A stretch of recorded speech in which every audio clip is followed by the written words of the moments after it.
prosecution continuing to present their case against the woman accused of murdering two men on her Rogue River property. Today, Susan Monica interrupted the proceedings just minutes in, and she, the attorneys, and the jury all left the courtroom. Again, we want to warn you, some of the details you're about to hear are graphic. I do not value human life very much. The words hung in the air like a death sentence. Cold, flat, no hesitation, no blink. A woman saying out loud what most killers never dare confess. And if that's the sentence she could utter without fear, imagine the story buried beneath it. Step onto her farm in rural Oregon, and the picture only gets darker. 20 acres of mud and rust, where pigs rooted through feed buckets and the stink of decay clung to the air. The ground itself seemed to sag with secrets. Black bags lay scattered, too heavy, too wrong for trash. When split open, they revealed not garbage, not refuse, but human remains. Flesh and bone mixed with mud. The pigs moved restlessly, their jaws slick from meals that were never meant for them. Animals that should have been livestock had become accomplices. And all of it, the bags, the bones, the pigs, traced back to one woman. A woman who looked straight into investigators' eyes and told them she didn't care if people lived or died. This wasn't fiction. This wasn't exaggeration. This was the nightmare of Susan Monica. Long before the bags, the bones, and the pigs, Susan Monica lived a life that made no sense compared to the nightmare she would become. She wasn't always a recluse on a farm in rural Oregon. She had been a sailor once, strong, disciplined, hardened by the sea. Later, she worked as an engineer, trained to build, to solve, to measure. She even owned her own company, proudly named White Queen Construction, a woman who could design, manage, and leave behind something solid, something lasting, independent, tough, self-made. That's the version of Susan Monica the world saw. And yet, beneath the surface, something darker was already taking shape. People in Weimar described her as eccentric, rough around the edges, too private, too sharp, too strange. She lived alone, poured her energy into her pigs, and kept her land like a fortress. Some chalked it up to independence, others called it mystery. But mystery left unchecked has a way of rotting into menace. Here lies the contradiction. How does a woman who once built homes end up dismantling human bodies? How does someone who proved she could thrive in male-dominated trades fall into a life that turned her farm into a feeding ground of horror? The answer is in what people ignored. Neighbors noticed her oddities, her solitude, the way she valued animals over people. But they shrugged it off. That's just Susan. That's just the tough woman who does things her own way. In a place where everyone minds their own business, her strangeness was overlooked, excused, even admired. And in that silence, the warning signs festered. Because independence can look like strength. It can also look like isolation. And when no one asks questions, no one sees when independence curdles into danger. Susan Monica didn't become a killer overnight. The truth is simpler, scarier. She became one in plain sight, and nobody cared enough to stop her. Two men, two lives, two names that should have carried weight, but in the end were treated as little more than whispers. Stephen Delacino and Robert Haney never asked for headlines. They weren't rich, they weren't powerful, and they weren't famous. They were working men, men who lived with dirt under their nails and pain in their backs. The kind of men who keep small towns running while the world looks past them. Stephen was the loud one, rough-edged, restless, but dependable when it mattered. His life was strung together by odd jobs and the hope that tomorrow would offer enough to cover the bills. He didn't have much, but he had a presence, a laugh that cut through silence, a personality that filled space. Robert was different, older, steadier, a father of four. He carried himself like a man who had seen enough to know that life is about keeping things going, repairing, fixing, making sure the pieces don't fall apart. Neighbors knew him as the man who could patch up a fence or coax a dead lawnmower back to life. His children knew him as the father who, despite his flaws, still answered when they called. Different men, but the same struggle. Both lived on the edge of stability, hustling for work wherever they could find it. Both answered a call to Susan Monica's farm, lured by the promise of pay, and then both disappeared. Not in the dramatic way that sparks national manhunts. Not with TV cameras rolling or search parties combing the woods. They disappeared in silence, swallowed whole by the mud, the pens, the stench of that farm. Because society has a cruel habit. It measures lives by wealth and status. If these men had been wealthy, their absences would have drawn immediate attention. If they had been men with influence, their families would have had resources, lawyers, media demanding answers. But Stephen and Robert were working class, disposable in the eyes of a system that only moves when the powerful are missing. Their vanishings barely made ripples outside of those who loved them. A few worried friends, a grieving family. That was all. And this is the part that should make you furious. It wasn't until money moved, Robert's benefits card swiped long after he was gone, that the system finally paid attention. His life wasn't enough to raise alarms. His love for his children wasn't enough. His silence wasn't enough. But his money? That got a reaction. The world didn't notice until a piece of plastic lit up. By then, Stephen was already gone. By then, Robert was too. 2 men, 2 fathers, 2 human beings, reduced to evidence bags and benefit fraud alerts. That's the truth of this story. Not just the horror of pigs and bones, but the horror of silence. A silence that says some lives don't matter until there's money attached. For months, Robert Haney's family lived with silence. Calls unanswered, days stretching into weeks. Their fear grew heavier, but to the outside world, his absence barely registered. And then something stirred, not because of grief, not because of urgency, not because a father of 4 had vanished. No, the system finally woke up because of a plastic card.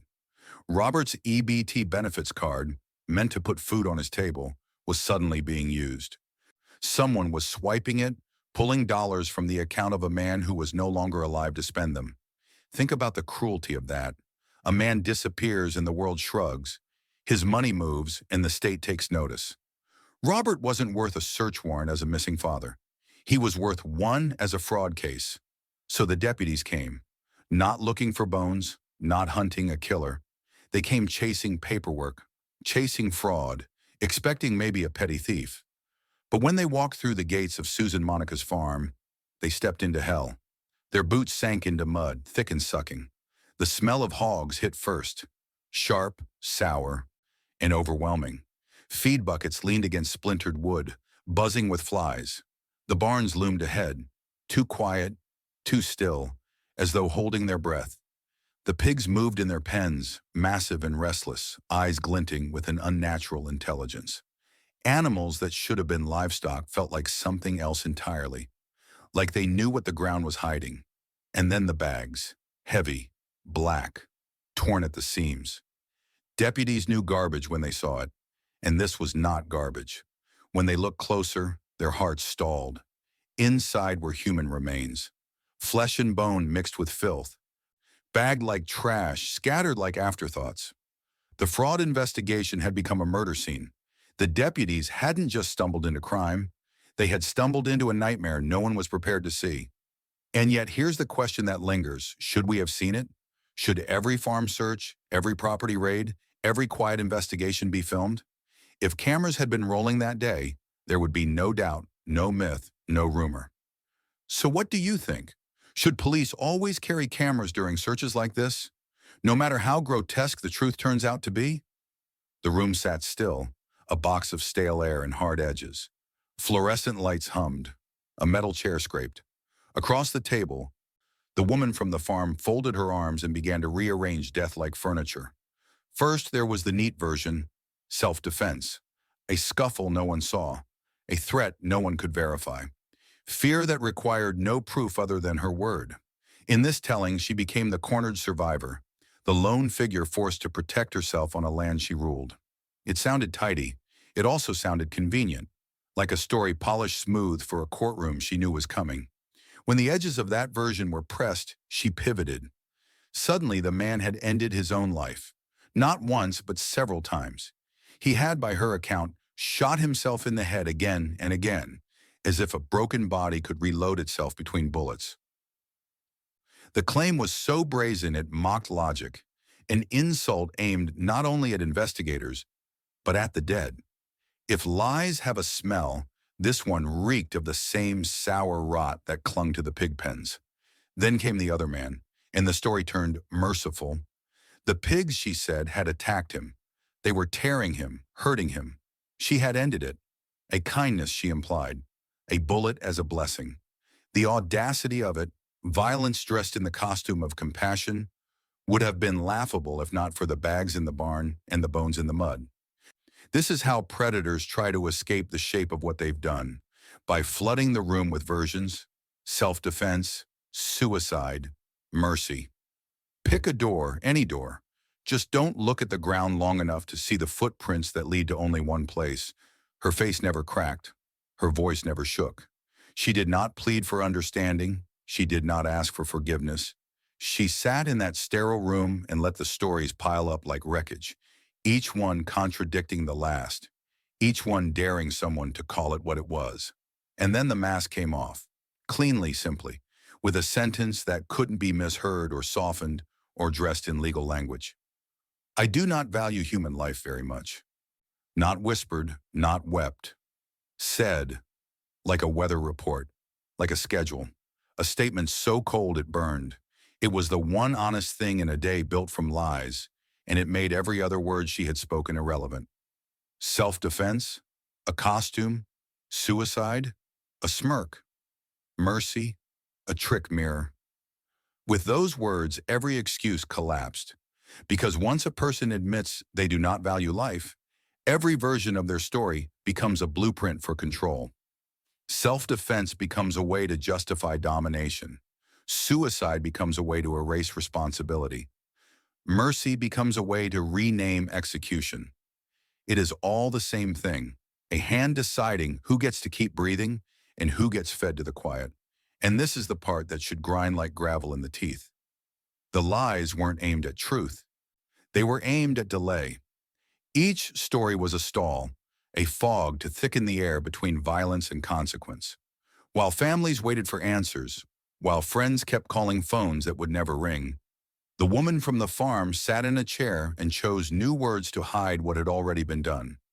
The cruelty wasn't only in the killings, it was in the way dignity was stripped afterward. Bodies weren't only ended, they were repurposed. Remains weren't only hidden, they were degraded. Even identity was scavenged. Names, cards, benefits siphoned as if a life could be converted into cash after it was taken. This is not mercy. This is extraction. This is a person milking the dead for whatever was left. Behind every contradiction was the same arithmetic. Men without power are easy to rewrite. Call one dangerous, call one hopeless, call one already gone. If the world shrugs, the story holds. That is how people disappear twice. First from the earth, then from the record. But records have other witnesses. They do not blink. They do not bargain. They do not care about versions. They are quiet and patient and absolute. They are the places a bullet enters in the paths it carves. They are the edges of bone where a blade has been. They are the signatures teeth leave when animals are fed things animals should never taste. The room could tolerate 1,000 shifting tales. The ground could not. And so the interrogation ends not with a confession shaped to win sympathy, but with the only confession that mattered. The value she placed on human life, little, almost none. From there, the rest is math. How many shots? How many cuts? How many bags? How many swipes of a card that was never hers to use? Count them and the stories fall apart on their own. She had spoken. The versions were on the record. The sentence was in the air. The farm was waiting. And the truth, the kind that cannot be intimidated or charmed or rephrased, was already assembling itself, piece by terrible piece. The bones still had more to say. The farm was silent now, but the evidence refused to stay quiet. Science began to speak where lies had filled the air. First came the story of Stephen Delacino's skull. Susan Monica had tried to sell the impossible, suicide by multiple shots. But the bones cut through the nonsense. Forensic examiners revealed 3 to 4 bullet wounds in his head. Not one, not a single desperate act of self-inflicted death. Multiple shots, each one fatal on its own. Each one deliberate. Each one proof that suicide was nothing more than a cruel joke made at a dead man's expense. Then the remains of Robert Haney were laid out, not in flesh but in fragments. His bones told a tale of violence and indignity. They bore the unmistakable marks of dismemberment, deliberate cuts that turned a man into pieces. And his thigh bones carried another signature, gnaw marks from pigs. An anthropologist testified that the chewing patterns left no doubt. Animals had fed where human dignity had ended. This is the detail that disturbs the most. Pigs don't care about timelines. Once flesh is there, they eat. Once bone is exposed, they chew. Their hunger erases the evidence of when death happened, leaving investigators scrambling to stitch together fragments of time. That's what most people don't realize. Shock alone doesn't convict. Horror stories and tabloid headlines mean nothing in a courtroom. What convicts is the slow, meticulous grind of pathology. Bullets that can't be explained away. Knife marks that don't match mercy. Animal bites that prove desecration, even if they can't pinpoint the exact hour of death. The pigs muddied the timeline, but they couldn't erase the bullets. They couldn't erase the cuts. They couldn't erase the undeniable truth that these men didn't just die. They were killed, dismantled, and discarded. Science doesn't care about mercy. It doesn't care about excuses. It doesn't care about lies told in an interrogation room. It cares about the language written in bone and blood. And that language screamed that Susan Monica's stories were hollow. Shock doesn't convict. Timelines do. And science proved these men never stood a chance. The trial wasn't just a proceeding.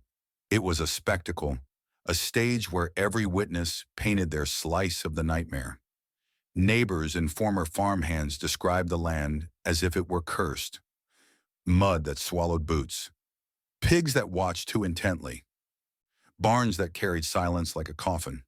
Every detail turned the property into something darker than dirt and wood, a place that seemed built for secrets. Then came the voices from behind bars. Women who had shared space with Susan Monica after her arrest spoke about her with something almost like affection. One inmate even sent her a card with a message that would echo through the trial. The sweetest murderer. Sweet. That word hung in the air like a taunt. How can anyone call a woman who fed men to pigs sweet? Was it manipulation, her ability to charm even from a cell? Or was it proof of something more disturbing, that people will romanticize monsters when they want to believe in anything but the truth? That contradiction split the courtroom. On one side, the horror of bags of human remains. On the other, the bizarre softness of inmates who had lived shoulder to shoulder with her. It was like listening to two different trials, one of brutality, one of bizarre tenderness. But the jury wasn't confused. They didn't need weeks, days, or even hours upon hours of argument. After all the testimony, after all the contradictions, after all the forensic proof, they left the room, deliberated for roughly an hour, and came back with their answer. Guilty on every count. 2 murders, abuse of corpses, identity theft, fraud. The mask was gone, the excuses were gone, the verdict was final. And here's where you watching have to ask yourself, was 1 hour too fast? Was justice rushed in a case so complex? Or was it proof that the evidence was overwhelming, undeniable, beyond debate? Because the jury didn't hesitate. They looked at the bullets, the bones, the pigs, the lies, and they made their decision before most people could finish lunch. So what do you think? In a case like this, is 1 hour enough? Or should justice, even when obvious, demand more time? The courtroom fell silent as the judge prepared to deliver the punishment. Susan Monica sat still, the same calm mask she had worn since the first interrogation. No tears, no apologies, no acknowledgement of the family staring at her from the gallery. The verdict was already decided, guilty on all counts. But now came the measure of justice. 50 years. That was the sentence. 2 consecutive 25-year terms, stacked one after the other. It meant that freedom would not even be a question until long after her body had begun to fail. For all practical purposes, it was a life sentence. But was it enough? The judge seemed to know what everyone was thinking. His words cut sharper than any gavel strike. You value pigs more than you value people. That was the truth stripped bare. She had fed her animals while letting men rot. She had given care to livestock while treating human beings as expendable. Her sentence was not just time on paper. It was a mirror held up to the contempt she carried for life itself. In the gallery, families of Stephen Delacino and Robert Haney listened with faces carved by grief. Some cried quietly, their tears falling for sons and fathers who would never come home. Others sat stiff, anger radiating from every breath. And a few carried only the hollow look of people who had waited too long for justice and now knew no sentence could fill the void. Relief, yes. Emptiness, even more. Because no number, no punishment, no judge's words could stitch back what had been stolen. 2 lives taken, 2 families broken, and in exchange 50 years. So ask yourself, is that justice? Is that balance? 2 lives, 50 years. Is that enough? By the time the gavel fell, Susan Monica's fate was sealed, 50 years in prison. That's it. No execution date, no countdown clock, no cell on death row. And yet, somewhere between the courtroom and the internet, the story began to mutate. Headlines, videos, and rumor mills suddenly rebranded her as a death row killer. It sounded darker. It sounded more dramatic. It sounded like the kind of clickbait that pulls millions of views. But it was a lie. Here's the truth. Oregon hasn't carried out an execution since 2011. The state has been under a formal death penalty moratorium for over a decade. And in December 2022, Governor Kate Brown went further, commuting all 17 death sentences still on the books and dismantling the execution chamber itself. Oregon no longer even has a place to execute people. Death row doesn't exist there anymore.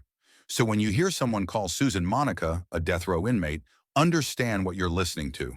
Laziness, exaggeration, or outright dishonesty. If you've seen videos calling her a death row killer, you've been lied to.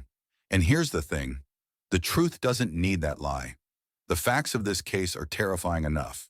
2 men murdered, their remains desecrated, their lives reduced to scraps on a farm where pigs were fed better than people were treated. That reality is more horrifying than any clickbait title. Shock is easy. Truth is harder, but truth is what matters. 2 men, 2 lives, 2 fathers swallowed by silence. They weren't celebrities. They weren't powerful. They were ordinary men, working ordinary jobs, trying to keep food on their tables. And yet their end was extraordinary horror, reduced to bags, bones, and pigs on a farm that never should have been trusted. Evil doesn't always come with a mask or from shadows. Sometimes it lives right next door, in a neighbor's field, in a handshake that promises work. Sometimes it hides in plain sight until the silence stretches too long and the damage is already done. So now the questions fall to you. Is 50 years enough for 2 stolen lives? Would you forgive a woman who said without blinking, "I do not value human life very much," if it was your family in the ground? Your answers matter, because justice doesn't stop at the gavel. It lives in the conversations we demand, in the standards we set, in the way we refuse to stay silent. And if this case shook you, know this. It isn't the only one. There are other farms, other families, other killers who hid behind fences and barns while neighbors looked away. In the next story, we'll uncover another rural crime that twists darker than you think, and another female killer whose lies carry just as much poison. So subscribe, not to feed the rumors, not for shock, but so you never rely on headlines over facts again. Here, the truth comes first, and every week we dig for it.